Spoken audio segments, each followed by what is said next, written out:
की महक जीवन की पहचान है। उन्हें सुनकर हम हमेशा मुस्कुराते हैं।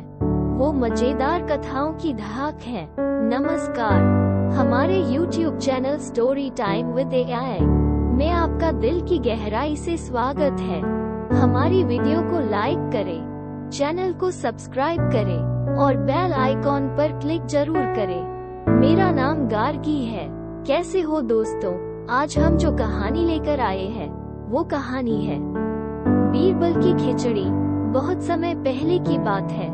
सर्दियों का मौसम था। उस रात कड़ाके की ठंड पड़ रही थी। अकबर और बीरबल महल के तालाब के आसपास घूम रहे थे।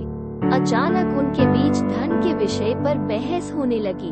बीरबल ने कहा, जहांपनाह, मेरा तो यह मानना है कि पैसे के लिए इंसान कुछ भी कर सकता है। बादशाह अकबर बोले, नहीं बीरबल, इस संसार में पैसा ही सब कुछ नहीं होता। बीरबल बोले, क्षमा करें जहांपनाह, गरीब आदमी कई बार धन पाने के लिए किसी भी तरह का कष्ट सहने को तैयार हो जाता है। परंतु बादशाह अकबर बीरबल की इस बात से बिल्कुल सहमत नहीं हुए। बादशाह अकबर ने बीरबल से कहा, क्या तुम सोचते हो कि पैसे के लिए कोई इंसान सारी रात इस तालाब के ठंडे पानी में खड़ा रह सकता है? बीरबल ने कहा, बेशक, मैं आपको ऐसा इंसान खोजकर दिखा सकता हूँ। बादशाह अकबर बोले, अगर कोई व्यक्ति इस ठंडे पानी के बीच पूरी रात बिता दे तो मैं उसे सोने की 1000 मोहरें इनाम में दूंगा।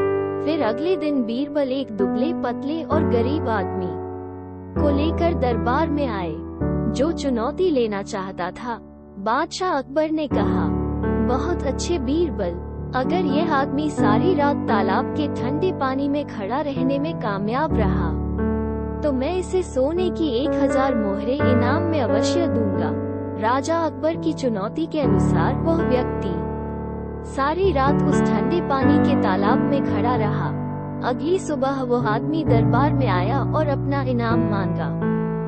अकबर ने हैरान होकर पूछा, तुम्हें सर्दी नहीं लगी?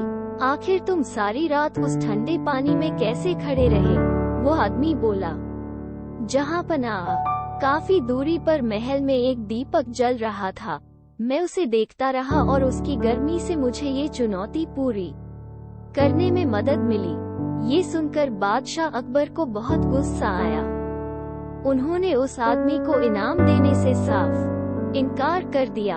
वे बोले, तुम्हें तो दीपक से गर्मी मिलती रही, अतः यह इनाम तुम्हें नहीं मिलेगा। उस आदमी ने सारी बात बीरबल को बताई। बीरबल उस आदमी को न्याय दिलाना चाहते थे। बीरबल अगले दिन दरबार में नहीं गए। अकबर ने अपने एक दरबारी को भेजा कि वो बीरबल को बुलाकर लाए।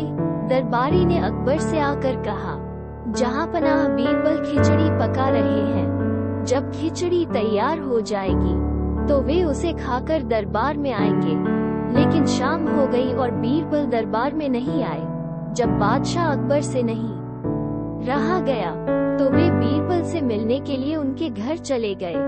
बादशाह अकबर ने वहां जाकर देखा कि खिचड़ी पकाने का बर्तन कम से कम 10 फुट की ऊंचाई पर टंगा है और जमीन पर आग जल रही है। ये देखकर बादशाह अकबर चकरा गए।